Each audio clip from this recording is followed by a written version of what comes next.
What's up, everybody? Welcome to the MuseCast, episode 56. And this is a pretty exciting week for us because, well, it's an exciting month. You know, a month ago, we released Disco Nightmare, our third single off of our Cue the Muses project. And that song happens inside of an episode, a chapter of the miniseries, the scripted sci-fi comedy miniseries, of which we put out the episode 2 days ago. Or yesterday. Did it go out yesterday? It was yesterday. Out yesterday. We're doing the podcast tonight early. The 19th. Yeah, man. It's only been out. It hadn't even been out for 24 hours yet, has it? Or no, it came out at midnight. It came out at midnight because I woke Yeah. up at 6. I woke up at 6 and I started sharing posts. And when I pulled it up on YouTube, it said posted 7 hours ago or 6 hours ago. Whatever. Yeah. So we're at 36 hours now. 36 hours. It's so much fun. I've gotten so many compliments on this one. Awesome. I feel like more so than some of the other ones. Like this one seems to really be catching people a little bit off guard because it's a little bit the flow of this one's a little different than the rest of them, isn't it? It is. We're allowed to talk about it because it's out. Yeah. I mean, don't give it's only been out for a day and a half, so let's consider, like, we can mention characters, but we don't want to mention necessarily what happens in it. How about that? Yeah, there was. Well, and obviously the violence. We can discuss that it is violent. It is violent. I love that. I love that it's violent. I've been looking forward to this one more so than any of the other ones, just because of the violence in it, and I've really found it. You know, I've been a fan of horror movies my whole life, right? Yeah. And never have had any inclement or a thought that I would ever be involved in the making of a horror scene. And then all of a sudden we're doing this project and I found myself with you and with some other awesome human beings like Bofa and your brother-in-law. And what was the other Norman's name? The poor guy with the headset. Are we allowed to say who he is? No, we don't have to say, but anyways, he's in the credits. Scott. Scott. I found myself on set figuring out, in real time with us as a team, how to make these effects work. How are we going to simulate Bofa, who is Dobbs Dorian, choke slamming? And Bofa's an ex-wrestler, by the way. He's an ex-amateur wrestler, so he's choke slammed a few people before. But how do we make him choke slam this poor Norman without literally killing him and stab him to death on camera? And it was so much fun just coming up with ideas on how to do it. I remember at one point we had a tube. I had fake blood and we had a tube that we ran up into this dummy that we made. It was like pillows, and we just made a Norman body, and the tube was full of blood, and it was like blowing the blood through the tube and squirting out and splashing everywhere. And it was just so much fun. And I've been looking forward to this one we filmed that 2021. I think at this point we did this in 2022. I'd have to look at the footage to know because it has the date marked into the metadata, but I want to say, because it was one of the later things that we filmed, knowing that it was going to be a later part of the movie. At the time, it was still going to be a movie. We knew that at the time. Yeah. We went fiercely. Maybe it was 2021. We had a small crew out there because we literally drove to a private junkyard. And yeah, it was Scott's. I mean, one of the Normans, he provided that property. We were on the hunt. It's an interesting. So we were on the hunt for a junkyard. In the script, it was called Heavy Metal Junkyard, and we didn't know if at one point we almost had access to an actual straight up car junkyard, which would have been cool. However, there were going to be a lot of limitations in the hours that we could be there, and then there might be people coming in and out, and we didn't know what the noise would be like. And then this other opportunity presented itself through my brother-in-law, Michael, and via Scott, who I've known for a lot of years. He used to be a mechanic on my car back in the day. So I've known him for since I was like 20. And anyway, they opened the door for us to be able to go out there, and they hung out the whole weekend. And a person that helped a lot on the episode, that scripted part, and he helped a lot on the music video shoot as well, as Preston Hooks, who has flashover photography here in Tallahassee, and he mostly focuses on photography for his own stuff, but he helped film a lot during the production. In particular, when we first got started, that first month, where we did the bulk of filming, he helped a lot, and he hung out with us all day filming those shots. It's really hard to physically be in the video, and be directing what's supposed to happen. So we had the general sense of where the camera angle would be, and then I'd give him the idea of where we're going to go through here, and I'm thinking it'll do something like this. And then he added ideas and stuff too, and he got to use the red. And at that time, I just had a Canon EOS R, and anyway, it was really fun. You brought up the blood, and just to go on that for a second, I mean, the inspiration for the blood, and we both wanted this to be over the top cheesy, like I mean, Evil Dead style is completely the foundation of the inspiration for what I wanted that to feel like, just kind of ridiculously over the top, and feel fake, too. Like, so it was like, it's silly, it's that ultra violent, but yet still funny. Evil Dead's such a perfect inspiration, I think, for the scene, because Evil Dead nails that, right? It's the original ones, the Bruce Campbell, Evil Dead, Sam Raimi Evil Dead is totally the quintessential. This is horror. This is the way horror should be, because it's gory, and it's stuff your grandparents don't want you watching, but it's still at the core, it's lighthearted. It's still a spoof of its own creation, right? Totally. And I mean, not to spoil it totally, but like, when you actually got to watch the edit, I'm asking you, I can't remember if you really caught on to why I was having us film the talking scenes with Dobbs Dorian, where we're just laughing about stuff. If you really like, I didn't even know how much I would accentuate how magical I wanted the death scenes to feel. Funny. Yeah.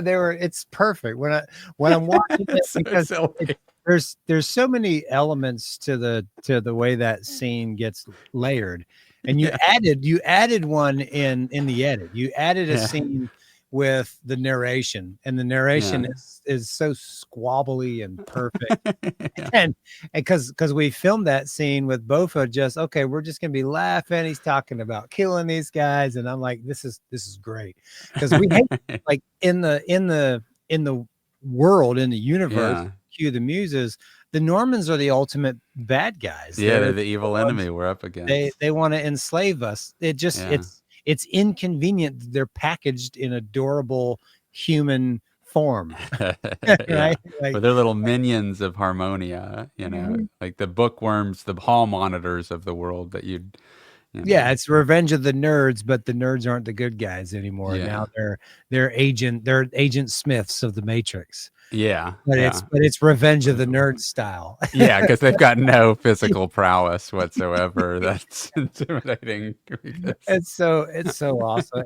And I was talking with the guys in Core earlier tonight. The bass player for Core, Nick Ruff, he's also a guitar player for This Dying Breed now. He took Gilbert's place, and he said, dude, I just watched same thing someone else said. I just watched it for the second time today. Awesome. And he said the Swiss Army knife scene, man. He's like, I was dying. And I was like, it's so good, because you had the idea for pull out this little tiny knife. And I was like, this is perfect, because I have my father's old 50-year-old original Swiss Army knife, and it has that silly like in a knife. Usually the knife has like a full blade edge on the side, but this one has like this half blade that sticks out at the midway point. So it's like that. Literally, that's what it was. It's great, man. And then on the opposite end of the spectrum, we have this massive knife that Dobbs or Bofa brought. And it's just like all that really fell together so well in the edit. And I wanted it to feel like, like uplifting, like an old Steven Spielberg movie to some extent, also, like with how it just felt like this was a beautiful montage, but it's this It's this terrible thing. over the Awful top, person. bloody. Knob was out there grinding his knob, and the Norman tried to get him. Oh man, I was laughing so hard while editing that stuff. It was Man, it was it good. was really great. It was was super fun. great. The oversized pocket knife and the different it was, I can't express how fun it was when we ad-libbed the different, because a lot of the stuff was just kind of on the fly. We went out there and we didn't really have a plan on how we were going to execute these things, right? I feel like we had an idea. We knew we had to kill a couple Normans, but Michael Morgan gave me a box of props, and it was like Halloween props. I went to his house. I picked up well, hold on. I think I came and picked up "Show me your ear holes." Yeah. The Yeah, mask, the mask. and Yeah. he gave us a box of props, and there was like chains and Halloween stuff and different, like, just different things. And we ended up ad-libbing the scene with Michael where Dobbs captures him and ties him, chains him up to the tree. Mhm. And in that box, that kit, there was like the fake arms, like they're super plastic. They didn't look real at all. I mean, everything's supposed to be ridiculous, It worked so well in the episode, though, because it was the way you edited it was so beautiful, and it happened so quickly. It was like, man, I know what those were, but it was still believable to me, even though I knew they weren't. I was like, that's so great. And then there was my son is the little young Norman, but this is like from almost 2.5 years ago. So, and he's grown so much now. He's driving, but he put on a wig and the mustache and everything, and then we actually smashed a watermelon, that we put the wig on. The watermelon. Yeah, and then I put in the blood was fake in post. I put the blood splat that came out and all that. But it was just like, I mean, that one is really fun. Both my son's in it and my wife, Amy, and Aunt Mildred, who was in the second episode and did awesome. Has a little bleep in here. You got Amber in there in this one as well. Yeah. My girlfriend's in it. I was going to say this one's special because your wife's in it and my partner's in it. Mm-hmm. And I told Amber, I said, hey, you're in this one. She said, oh, do I look stupid? I said, no, you look beautiful. You look like a brainwashed, monotone Denzian of the world of Cue the Muses, and it's perfect. Every character in this is supposed to look a little stupid or come off kind of stupid. I mean, that's honestly, the whole Amy performing as Aunt Mildred is so good. I'm gonna tell her in person. It was good in the last episode too, but this one, like, I don't know why this one's like, it's so believable that she's just a little old lady. And I know Amy. She's not a little old lady. She's a very capable woman. Right.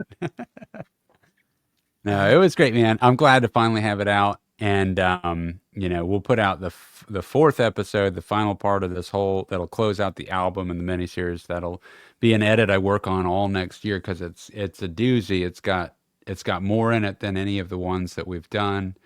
So I'm really looking forward to almost all that's filmed. We'll just need to do like about 2.5 days of filming next year to wrap up everything we need for it. But for right now, I just want to enjoy this one being out. I want to push it a little, share it a little. I like the feedback that we're getting on it. I have heard from people that they've, watched it twice, that they thought it was really funny. It's just hard getting the word out about it to people, but it's definitely fun and neat to have out. It'd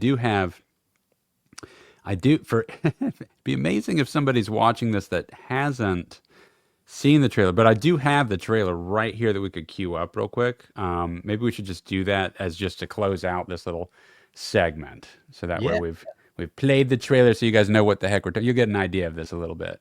There are whispers among the Muses of what you're both doing. You mean you guys get up and communicate?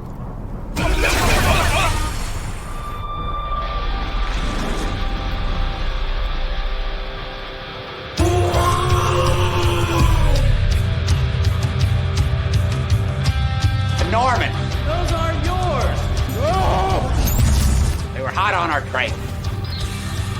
Things got too dangerous.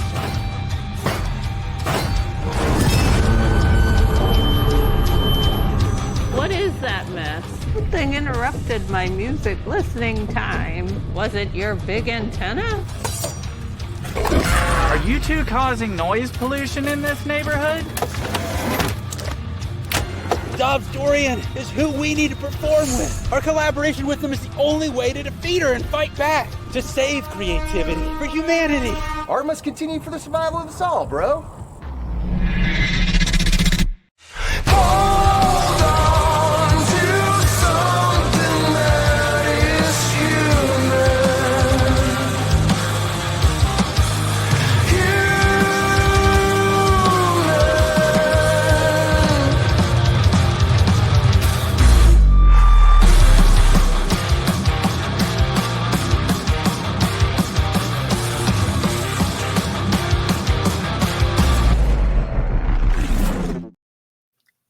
But that actually that reminded me of one more thing just to touch on right before we leave this topic. But Russ, our singer from Disco Nightmare, that he did act in there, and even in the trailer, you can see he's talking and differently and wearing two different outfits, and that was like a fun. I was really nervous about how that would work in the edit. I was like, because this was the first that we filmed his parts at the music production shoot. Mm-hmm. And at the music production shoot, that was the first shoot that we had filmed for this project, period.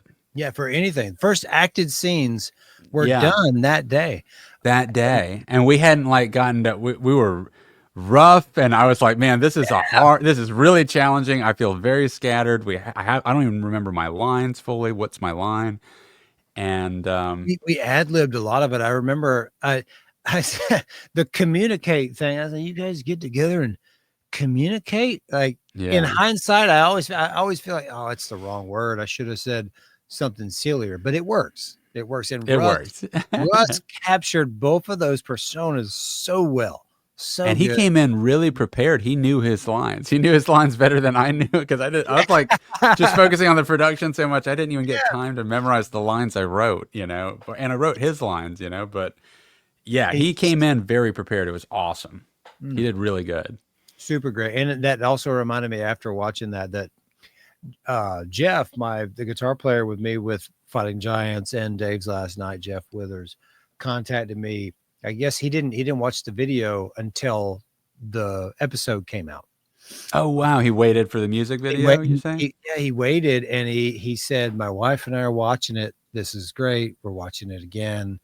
And he texts me the line from the song, is there any that will survive? He's all about that idea. He's such a grounded person. This, I feel like this song really captured him. He really,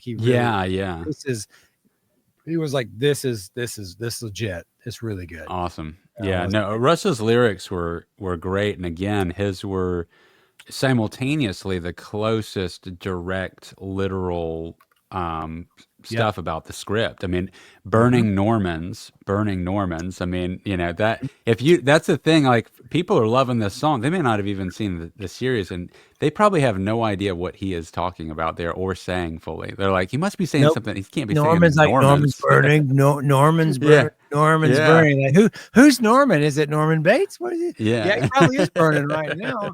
What's going on? These are some really abstract lyrics. Yeah. And there's another song that has a direct. Actually, there's two more songs that have a little bit of a direct tie-in. Just a little bit on the second one. The first one does have a direct tie-in and a lyrical note that is a direct reference to what's going on, but I can't disclose that because they're as of yet unreleased. Yes, the finale is going to be great. I mean, if you've been listening this long, you get to know. I mean, officially, the last episode features two songs in the same episode, and that's why it's a beast of an edit, because it'll be two. These music videos take forever, and they're long, and so it's going to be two music videos to edit for that one episode, plus closing out the story for this season or whatever you want to call it. It's going to be huge. It's going to be huge. And we haven't done, this is first podcast we've done. I think we missed 2 weeks. Did we miss 2 weeks straight? We've 2 or 3 because it's been crazy, which leads into our next topic. I mean, we both went out of town and did some really cool, awesome stuff. But you definitely should go first. Okay, so 3 weeks ago, I lived my life for 40 years and a couple months, and I had never met some individuals that I've met now. I went on the Headbangers boat cruise. I took the first cruise I've ever been on in my life, and took Amber and I booked a cabin with a balcony. We went all out. I heard about this cruise. Mastodon had played last year in 2023. And as soon as I saw it, Lamb of God puts it together. I got tickets the day they went on sale back in November of 2023 after the first cruise. And I reserved the balcony. I paid on it for 12 months. And I got to tell you, the cruise is great. I'd never been on a cruise. It was really cool. But being on a boat with all of the bands and watching them multiple times, every day the bands played. They had different orders, different locations.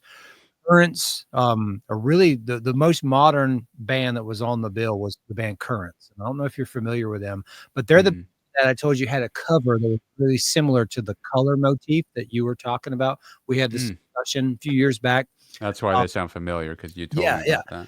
And I had told you about this band Currents. And what was really cool is Currents had always, I've seen them once before, and they're a modern metal band. So super detuned, really edgy, really, really fun polyrhythmic beats throughout, almost like the gent style. But the vocals are a very, very, very good mix of distorted screams with clean singing. And watching them on the boat without any extra production, like the first time I saw them play was the day we left port, and they're on the basketball court on the back of the ship. And I was in the bleachers, and it was early on, like it was so cool because there was only like maybe 35 people on the deck watching it. And it's like watching this band. And this was one of the only times that this happened. It was like watching one of your favorite bands play a very small club, and they only play huge venues. And it was so cool to see them in that intimate, setting.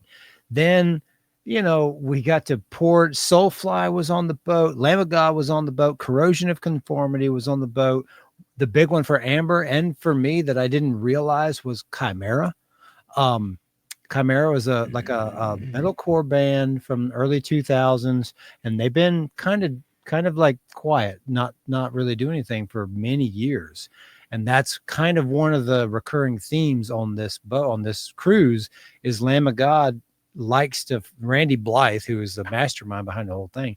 He likes to find bands who really haven't been active for some time and bringing them back into the scene, and particularly, Kamira. I went into the cruise I've always been kind of a okay fan of Kamira. Like, they're not my favorite. They're good, but it wasn't something that I really paid a lot of attention to. However, Amber was very hardcore. She was adamant about Kamira, and I was happy for her. I was like, this is great. I've never seen him. I'm so glad you get to see him.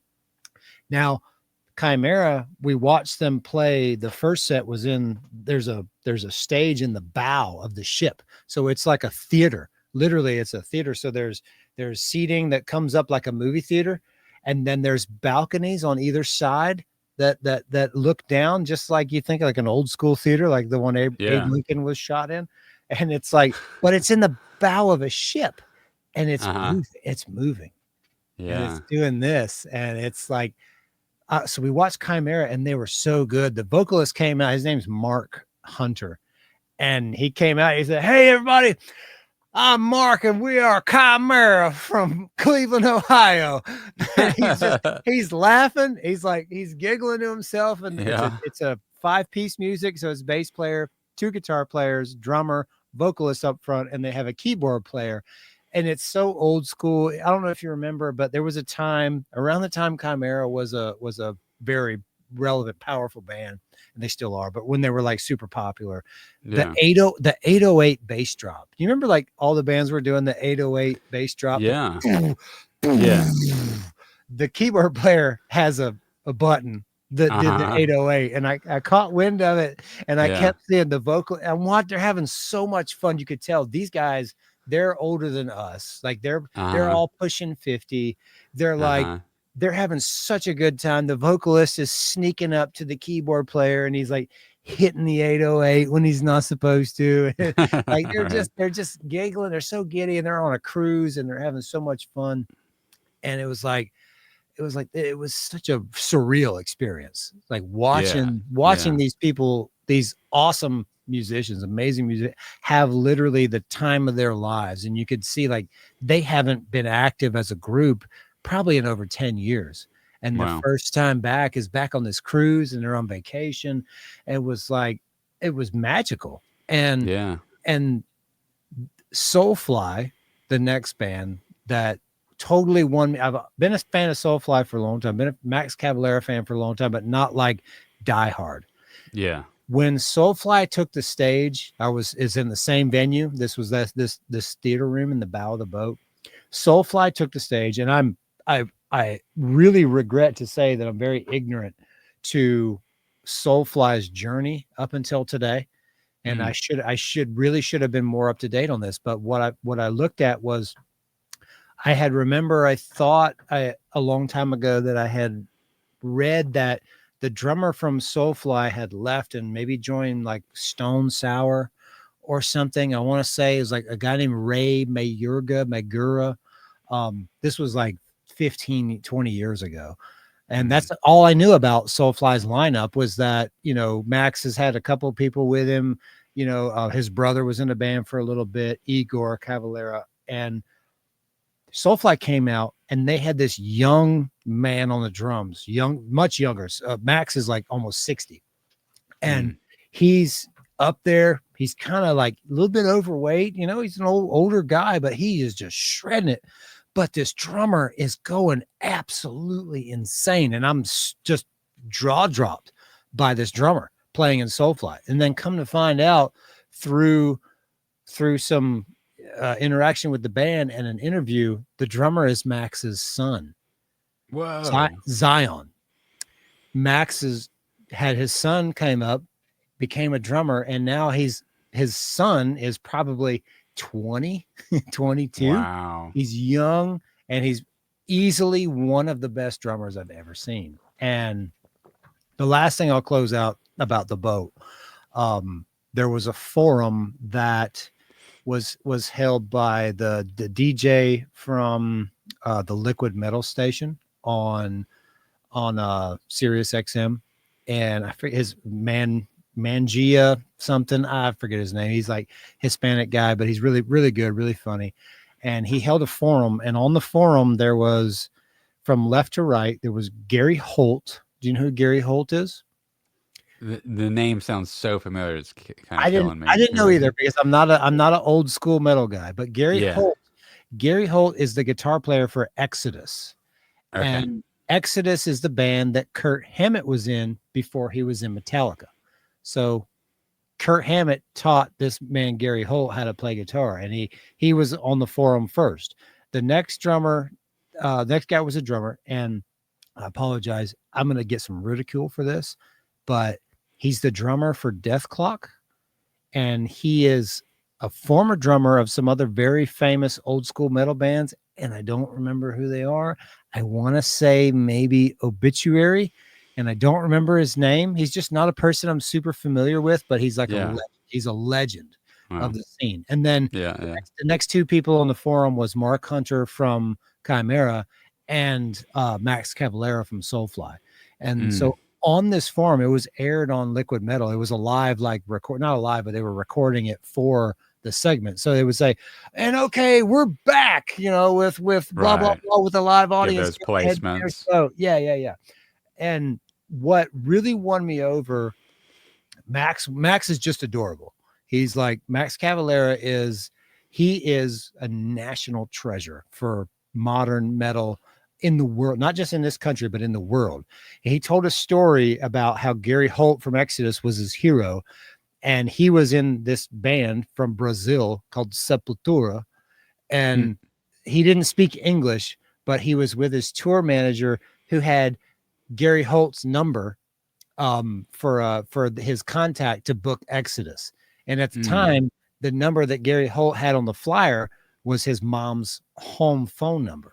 Oh, wow. And so Max Cavalera calls Gary Holt's mom and leaves a voicemail. And he said, Max is telling this story. It's so adorable. He said, I didn't speak any English, but he's my hero. And all I said was, Gary, thank you. I'm coming for you. I'm coming for you. Awesome. Yeah. It's like, I'm just dying laughing. It was so much fun. This is all just on the cruise. This is like just a segment. Like you could, okay, you want to come watch this? It's free. Just come sit in, grab a seat, grab a beer, hang out. And so cool. I'll close the story out with this one point. It was so special with Mark Hunter from Kamira when Jose Mangan, who's his name, that's the DJ for Liquid Metal, Jose Mangan asked everybody on the panel to say, what is the most beneficial part of this thing that we do, playing music? What is your focus, your reason behind doing it? And it got to, Gary Holt had a lot of great things, from riding around with Kurt Hammett in the car, listening to 8 tracks when they were teenagers, the guy from Obituary and Death Clock, saying, watching the old school metal guys come up and just how special it is to play shows. And then Mark Hunter was really, really, it floored me. And I'll never do it justice because it's one of those things where you'd have to be there, but it teared me up. I teared up when he got a hold of Mike, and he teared up when he said it. And he said, I'm in this for the benefit to my mental health. He said, this like nothing else helps me. And I feel like it helps other people. And that's why I do it. And he teared up and I teared up. I was like, at that moment, I was like, I am fucking Team Chimera, man. Like all the way, all in. I was like, I feel this guy. Like it was so genuine, so awesome. And I'm sorry, I said it was going to be the last one, but one more story that he said, their biggest show in Cleveland, the first time opening up for Slipknot. He told this story. He's like, man, he said, we opened up for Slipknot and we're the opening band. It's this outdoor show. They shut down a city block and we got so pumped. We're playing. The crowd got so crazy that they tore down the barricades and they rushed the stage, and the police they killed the power and they had to chill it out. And like, everybody just chill out. You got to calm down. And he said he felt so, much bravado from that moment that, it was like the biggest thing ever for him. And he said later that night after the show, he drove down the street to a sold out Coliseum show that Prince was playing. And he said he walked in and Prince said one word, I guess the beginning of a song, one word, and put his hand up, and the entire stadium started singing the song. And Mark said, at that moment, I knew I was a very small fish in a very, very big pond, he bowed down. And that same day he had his highest high and his lowest low. Wow. It was so cool, man. That's super wish it wasn't as expensive as it was, but I cannot recommend it enough. It was such a great experience. It's such a neat concept. And I mean, I've never been on a cruise myself. I've been intimidated about possibly getting motion sick on it. I thought about you the whole time. Yeah. There were times that I didn't know I was on a boat. Then there were times that I really did. And there was one time that I kind of started feeling a little weird, but it's the aftermath is worse than being on the boat, because you're on the boat for so long, you acclimated for a week. When I got off the boat, I wasn't ready for the post boat. Like, I'm still feeling the vertigo. That was more intense than I was anticipating.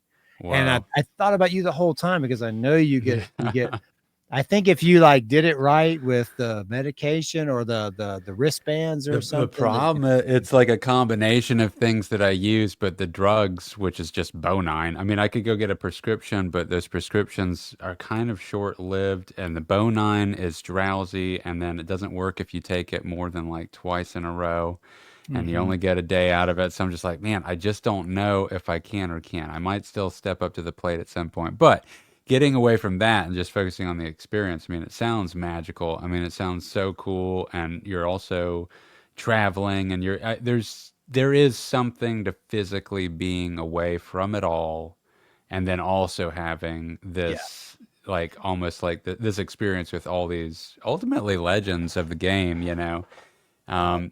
Very, Like, very cool. it was so surreal and such a like really a smaller group. Everybody's on a boat. It's a giant boat, but it's really not that big. And when we got to the Dominican Republic, I told you the story the other night. I got to the Dominican Republic, and Amber and I are walking around the resort that's there, and there's a guy, set up with this little booth cutting coconuts and making drinks out of these, cutting the top off coconut. You drink a little bit of the milk, and then he pours a couple shots of rum in there. And I'm looking at it, and then the guy comes up beside me. He's like, "Yeah, that looks good right there." And it's Pepper Keenan from Corrosion and Conformity. It's 10 a.m. I'm in the Dominican Republic, and me and Pepper Keenan are getting pineapple coconut rum drinks together and just killing it, dude. It was so surreal. It was so much fun. That's awesome, man. That's awesome. And, Well, so I had our cards, and I gave our cards out, and I made little tentacle sculptures. And one of the motifs of the boat is that people hide things around the boat, little Easter eggs. There was one person had little tiny mushrooms, little itty bitty mushrooms, and I found a couple of them. And one person had little tiny skulls, and like just placing things around the boat for people to find. I was like, this is perfect. And I saw posts. I'm in a forum of the Headbangers boat, and I saw posts of people with like their till, like what they scored, and a bunch of them had the cards. That's cool. That's cool. Super cool. Yeah, man, that's so neat. Well, and just before I forget, just to give a shout out to, again, a person we mentioned in the last episode or the episode before last, but something cool happened to him today, is Ryan Mahoney. He puts up all his cover songs that he does of bands, and Coheed and Cambria, which is his favorite band, as far as I understand. I swear I've read that. They're his favorite band, and I have an affinity for Coheed and Cambria. My band Kill Clouseau went and recorded at the same studio that Coheed and Cambria recorded their third album at, which was the one that really launched their success. I even recorded on the other guitar player's amp, so it's like in the studio. So I mean, it's cool. But so today, they put out their new song. Ryan Mahoney puts out cover songs weekly, basically. And he learned their song in a couple of hours, their new song, and then filmed his cover of it, uploaded it, and then Coheed and Cambria saw it, and they posted it on Twitter and said already, and they put the link to his video. So that's for him. I mean, he's got to be on the biggest high for that. How cool is that? Yeah, dude, Ryan, props to you, respect, and that's killer. That's so cool, man. That is awesome. That is awesome. But he's gonna do a cover of one of our songs one day. And there's no pressure to do that, man. They're long, and there's so many parts. I get why it's a holdup. It's not, but nonetheless, if you do that, that's awesome. So you went on the Headbangers Ball. Then the following week, we couldn't do another MuseCast because then I was out of town in Vegas. I went to go out to Vegas for the filming of two client projects of these 70SS vehicles, and those cars were on display at Sema, which is the largest car show on the planet, pretty much. The New York Auto Show is a top contender, but I believe Sema ultimately is just, you can't compete with the multiple city blocks that it takes up. It's such a large experience, and all kinds of automotive like marvels and artistry and unreal, from trucks and golf carts to sports cars and luxury vehicles. Toyota was debuting their new stuff there, and Trans Am Worldwide has a booth there. Not everyone can get a booth there, but he has kept this booth thing going. Once you get in, if you get out, you lose your spot. And he's kept it consistent for, I believe, 15 years now. And he just doesn't want to lose that spot. I think, and I might be wrong on this, but I'm pretty sure this is true. I think Ford can no longer, they can't get a slot there anymore because they didn't do it one year. And that's it. You can't, like, until a slot opens up, you can't get back in. It's that Ford. like hard. Ford. I'm pretty sure Ford can't get in on this. Okay. Wow. So, and it's crazy. It's very expensive to attend it. So anyway, we got the 2 cars that were there for Trans Am Worldwide's booth at the entrance doors of Central Hall, which is like one of the main areas that you'd enter into the whole event at. Right when you walk through, the second booth down is Trans Am Worldwide with these 70 SSs, and both cars I'm making videos for both clients. One of the clients flew in from Texas, and we filmed him. And I say we because this time what was really cool is I got to bring my son. Tristan came with me. He turned 18 on the 3rd day that we were out there. That Friday was his birthday. And on that day, so he's helping me film it. I'm paying him for that. We're getting this work experience together. He's getting to experience Vegas for the first time, the car show, the whole thing. And then the night before his birthday, I should say, we're just driving in Vegas to get to our Airbnb. And one of the random things that we saw was one of those billboards that drives around on a truck. And on that billboard was this picture of this band, and it said King Gizzard and the Lizard Wizard. And the picture was great. And the name, I was like, oh my God, what is that, a band? Like, that is amazing. It is so beautiful that you saw that. I'm not going to hijack your story, but it's so beautiful that is how you learned about who King Giz is. That is the first time, dude. So fucking bizarrely amazing that you're in Vegas and you see a truck with a King Giz billboard and you're like, that looks cool. And you went and now you're a fan. And I'm such a fan. I mean, that night while we're driving back, I was like, are they playing in Vegas this weekend? And that'd be crazy if they were playing the same weekend that we're here. And then he looks it up and they are, and he cues up a song and he realizes he was familiar with, and my son Tristan was, but only for one song. He only knew one song that they played. Then he goes to cue it up and he realizes that 2 other songs in his regular playlist are actually King Gizzard also. And it's like, oh, wait, this is the same band, because they're so diverse. They might be the most diverse. They are the most diverse band I've ever listened to or seen live. They're so diverse. Generation spanning sound spectrums within Unreal. their albums. They have like concept albums that are set. They have one that's death metal. They have one that's doom. Well, that's metal. And I didn't know what I was in for. I only heard the 3 songs that he played, and that only covered a little bit of a spectrum, and it sounded versatile enough. But it sounded more, most of it was kind of indie rock, because they do that really well too. And I was like, hey, that sounds pretty good. And then it's like, oh, they're playing tomorrow. That's your birthday at Planet Hollywood. How much are tickets? Are there any tickets available? There are. We snag them. We go the next night on his birthday, and I mean, just absolutely blown away. 2 hours, 15 minutes, nonstop, no breaks. They just kept going. They kept changing genres and killing it in every genre. And I mean, it sounded great in there. It was absolutely phenomenal. I mean, I'm totally a King Gizzard and the Lizard Wizard fan. I'm so jealous. It's so fun that my son knew who they were too. They came on my playlist like random, and I was like, this is pretty cool, Kyra. You ever heard of this?" And Kyra was like, "Oh, King Giz? Yeah. Oh yeah, Dad. Come on. You know who King Giz is?" I'm like, "No, but this is cool." It's so good, man. I told Tristan, I was like, we're just learning about them, and I'm like, this band has been around together a while, because this is crazy how tight they are, how polished that set is, no breaks, song to song, switching everything up, changing instruments left and right. 4 of them sing. It was just they swap out unreal sometimes. For man.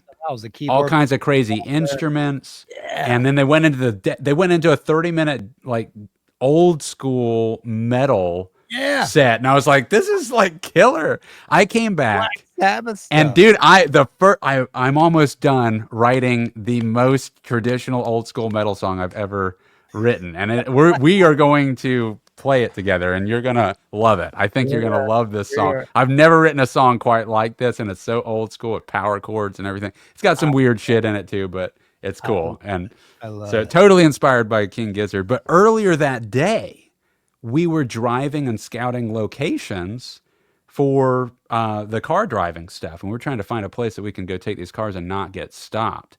And in doing that, we went out to a place that somebody recommended, and we clearly ended up in the wrong place because we're driving by and we see a sign for the Hoover Dam. And we're like, we're next to the Hoover Dam right now? Surely he would have said this as a landmark if we were in the right Yeah, we're direction. gonna go about 3 miles out to the Hoover Dam. He mentioned nothing about the Hoover Dam. So clearly we were in the wrong place, and we're like, dude, you want to go to the Hoover Dam? And so me and Tristan just took the next 2 hours, drove over to the Hoover Dam and experienced that too. And it was awesome. It was epic, man. I mean, these landscapes are just absolutely as big as it gets. You know, you can get different types of landscapes, but this is like as dramatic of a landscape as you can ask for. The whole desert out there. We drove up to Redstone. We drove through Lake Mead, and really that was some of my favorite stuff too. On the last day, we got to go hiking around there. So we got all the filming in, we got the concert in, we ate magnificently. I took him to a Brazilian steakhouse for his birthday dinner, which was, it was expensive, but man, like never have gotten to in Vegas. Unreal. Pounds and pounds of meat coming out. So it was great, but it was also, I won't lie, you know, it was stressful at times. We were working, we were trying to find, you know, make sure that we caught stuff. I had to do data management each night, got a ton of stuff, and now I'm working on projects out the wazoo until I complete these 2 car films. But that was all the, you know, and then here I get back, and then I realized we were going to release our episode a week ago, but I got back and that's 2 days away, and I'm like, dude, there's no way I'm going to be able to get like everything together so we can promote it a little bit, be ready for it. So I pushed the release date back by a week, and here we are, and we released it the other day. So I think it works, man. I think it works. yeah, it worked out. Now It was better. people like it. It's a lot of entertainment. If you haven't, guys listening, if you haven't seen it, we talked about it earlier. It's so much fun. Check it out. Check it out. If you dig it, share it. You know, I mean, look, you know, people don't know this exists, and it's the problem that we've realized, you know, in testing this weird concoction is you can't just jump into the 3rd episode. I mean, you really won't know what's going on. You do have to have seen the other 2 episodes, and that's why we decided to release the song first rather than making you have to watch the episode first, because we do want more people to know about the music and become fans of the music, and then that might generate the interest to watch the episode. So if you know people that might be interested in it, you might want to send them a song first, just so they have like, oh, they make that, and that happens in the episode, you know? Well, and just like King Giz, like the songs that are on our project, the songs in our project are spanning not so much of a dramatic genre change as King Gizzard, but they do have their own distinctive flavor and style, where I have to believe that with the vocals, the difference in the vocal styles, song to song, they don't necessarily sound like the same album. They don't sound like the same group. It sounds totally unique. And if you're hearing, you know, Disco Nightmare for the first time, you might be surprised at Afraid or My Soul is an Element in just a tone and how different it is. And I'm looking at the analytics, and people, you know, ever since Disco Nightmare came out, you know, Afraid has been getting checked out more again.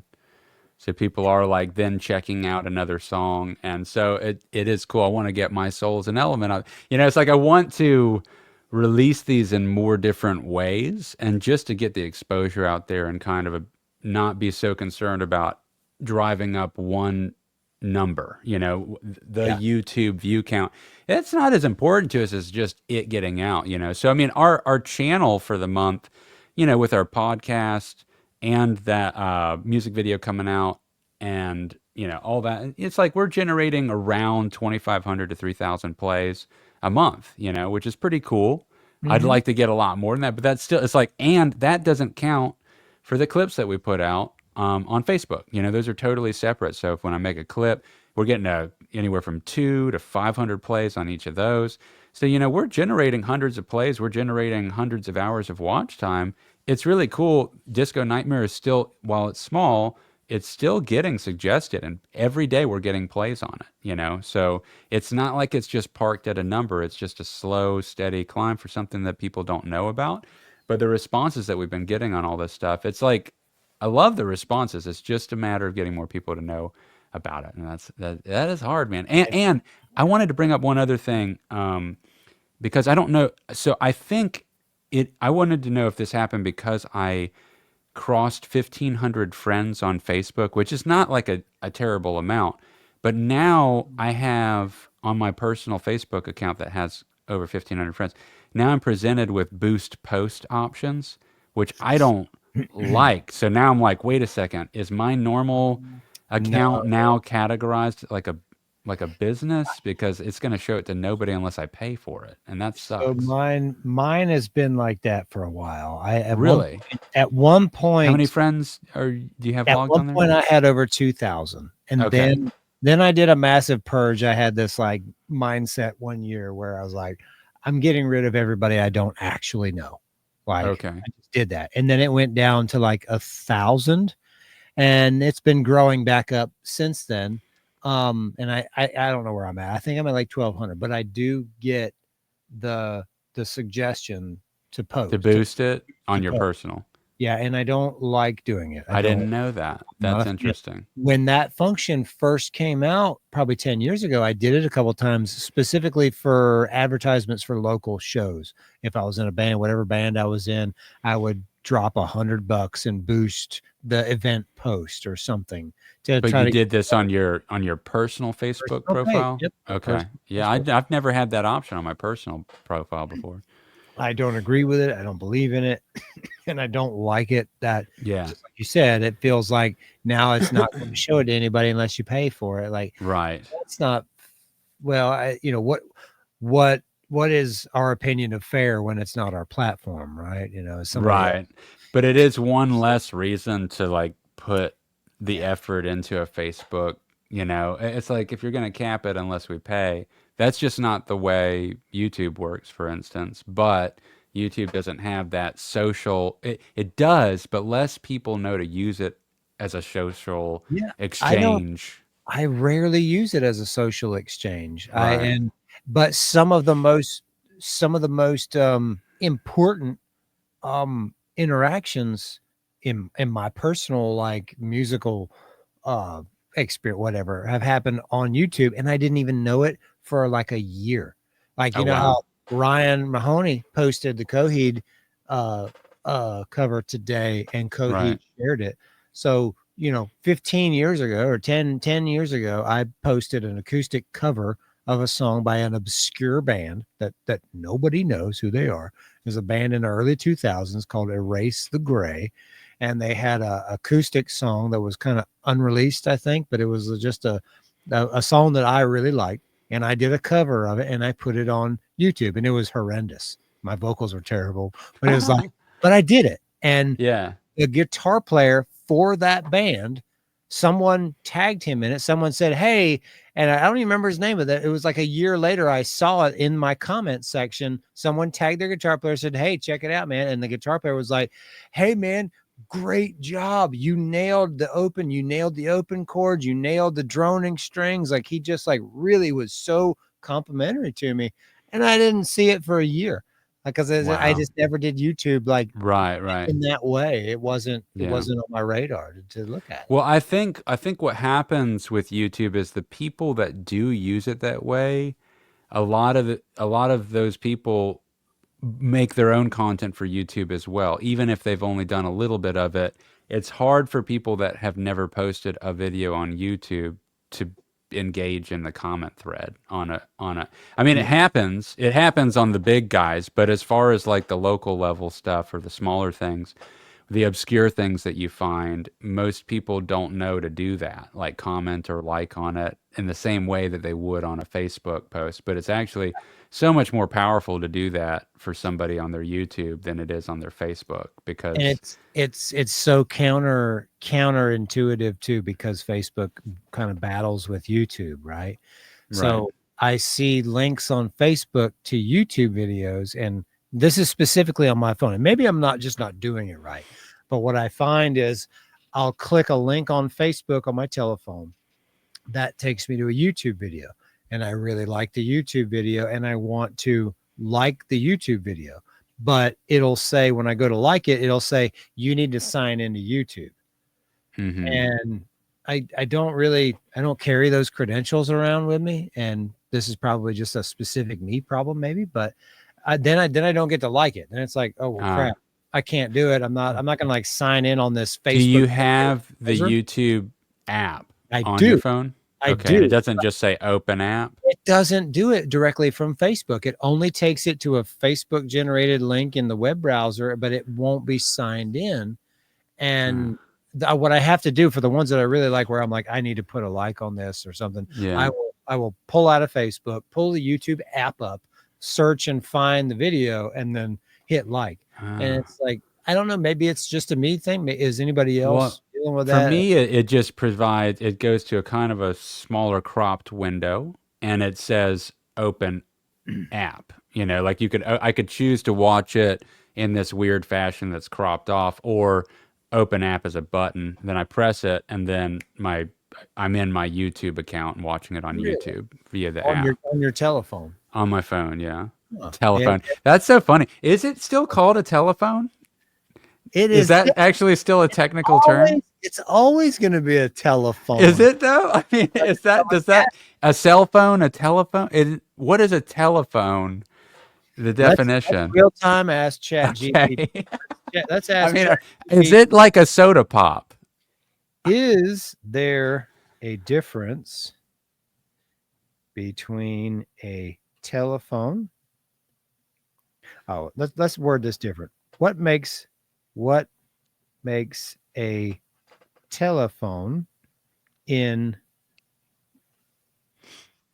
comparison to a phone? Riveting. Let's see. The term telephone is often used to describe the original devices designed for voice communication over long distances via wired connections, such as landline phones. Meanwhile, phone has become a broader, more modern term that encompasses a wide range of devices, including smartphones and other mobile communication tools. The key differences: the technology. Telephone typically refers to analog or digital landline devices that use a physical connection, like copper wires, or transmit sound. That's what I thought. Phone can refer to both landlines and mobile devices. So universal. In short, I'm an old man for calling my cell phone. You're still in soda pop land and getting off people's grass. I'm gonna drink my soda pop and talk to you on my telephone. Get off my grass. Okay. It ain't never gonna change. You TikToking on the Facebook's not gonna happen around there. My house. You ain't gonna bring that nonsense over here to my damn house. I get that Wi-Fi out of my brain. You think they're gonna outlaw TikTok? I got asked this question. No, I think that they already reneged on that with the new administration. They're rolling that back. Yeah, it's complicated. Yeah, I don't get into the whole theory of it, but I know that. So today I found a band that I thought my friend David, Big Dave, vocalist for Afraid with Cody Williford. I said, man, I think Big Dave would really like this. It was a female vocalist, modern metal sound. That's kind of right up his alley. You know, he's single, and ladies, he's really looking for some companionship these days. But I said, here, Dave, I saw this today. I think you might like it. Kurt is a group text. So Kurt said, yeah, Dave likes it. And then Dave said, oh, yeah, I love that band. I found them on TikTok. And I was like, interesting, because I've heard multiple bands getting found and getting discovered and having fairly legitimate levels of success through TikTok that I'm so unfamiliar with. We started to do a little bit of the TikTok thing, and then we kept getting muted, because of the the DistroKid stuff where it was copywriting, and we're like, we are that, so we wanted to play the music. And then anyway, I think it's worth re-investigating. In fact, I'm actually arming myself up to do TikTok, breaking up a lot of my video lesson stuff soon, so I can do TikTok clips. I was actually, one side note here, we'll close it out with this actually because it's relevant because it's TikTok. So one of the son of the owner of Trans Am Worldwide was out there with us, and he was driving one of the cars, and he does a TikTok channel, and he had and he's starting to get successful with it, right? So I think he broke like 1 million plays last month on his channel. He films random car clips that he has access to via Trans Am Depot, Trans Am Worldwide, and stuff like that. But one of his friends that was out there with us too, who actually drove, I had him driving me while I was filming doing the driving shots, and I'm operating the phone as the camera source, and he's driving, and his name's Darius, and he has a YouTube channel with over 300,000 subscribers, and he's got a TikTok with more subscribers than that, and he's been making more money lately off of his TikTok stuff, but he's pretty successful with it, and he's got an income coming in from both. And so he kept at it for 7 years, is what he said on YouTube, and then he took off the last year and a half. So I think he started with YouTube, then he also built a TikTok following, and then he took off a year and a half, and he's been back into it, I think, for the last half a year, and it's picking up steam again. But he generates income, man. I mean, he's generating some actual money. Like, I'm like, yeah, I was telling him I'm gonna start focusing on it with my video lesson stuff, but nonetheless, TikTok's a real platform that you actually can get paid for as well. It doesn't pay as much, but you're also not putting on the length of content that you're doing for YouTube. They have a lot of it's tailored for the shorter reel style stuff, right? Very, very much so. So what I was going to do is I'm actually going to break up all 3 songs. I had already done this for Afraid and My Soul's an Element, and I was going to start doing this, and then we kept getting muted, so it got frustrating. Then we canceled the DistroKid, and then I never really got back to it. I think I put a couple more, it's hit or miss with that stuff, but nonetheless, 30-second clips throughout the entire song, break it up. That's like 50 clips. If you do 3 songs. If you do it, I'll do it. If you do a TikTok, I'll do a TikTok and try. Well, we have a Cue the Muses one as well. So I mean, I was like putting it on the Cue the Muses one. We do, yeah. I had been doing it, but it didn't take off necessarily. But that's the whole thing about TikTok, is that it's a different algorithm, that it can launch or it cannot. And so even if you have a lot of plays and you put out another video, that doesn't mean that you're automatically going to get pushed to the top. It depends on what the topic is and what's relevant at the very moment. So that's why organically you have more potential than YouTube per se, because it apparently doesn't rank you based on how many subscribers you have or followers. It puts it to the top based on what. So that's why wording is important, and putting it out at exactly the right time, So I don't know how to capitalize on that for a music video, but it seems to work. Like you said, I discovered a band on TikTok. So another platform that might be worth investigating too is Twitter. I never really used Twitter, but it is a platform that has focused a lot on video last year. That's X now. Yeah, right? Yeah, it's X. It's totally X. I should call it X. Everybody calls it Twitter still. Well, and keep in mind, actually, this is how active it is and how seriously we should take it. What we're talking about that happened today with Ryan Mahoney and Twitter. Coheed. Yeah, it was Coheed posting that on Twitter, that they saw the YouTube and posted the YouTube link on their Twitter page. So, or their X page. God, I don't use that platform, but obviously we should be using them all. I mean, why wouldn't you put your stuff on every platform if you're just looking for exposure? You never know where it's going to take off, Might as well. It takes some time, but it's worth it. It took way longer to make the stuff, so we might as well put in the extra effort to distribute it as many ways as our options to do, and see if something takes off. Yeah. But that's it. Bye, guys. Thank you for listening. This has been episode 56 of the MuseCast with Dick and Ash. Check out episode 3 of the Cue the Muses show. Free to watch on YouTube. All free to watch. Heavy metal Junkyard. Catch up on the ones that happened before, and drop us a link. Tell us if you like it or not. And we'll see you on X, Twitter, and the YouTube and the TikToks, maybe. Yeah, the TikToks with the soda pops, the grass, and the telephone. Give me a call on my telephone. Peace.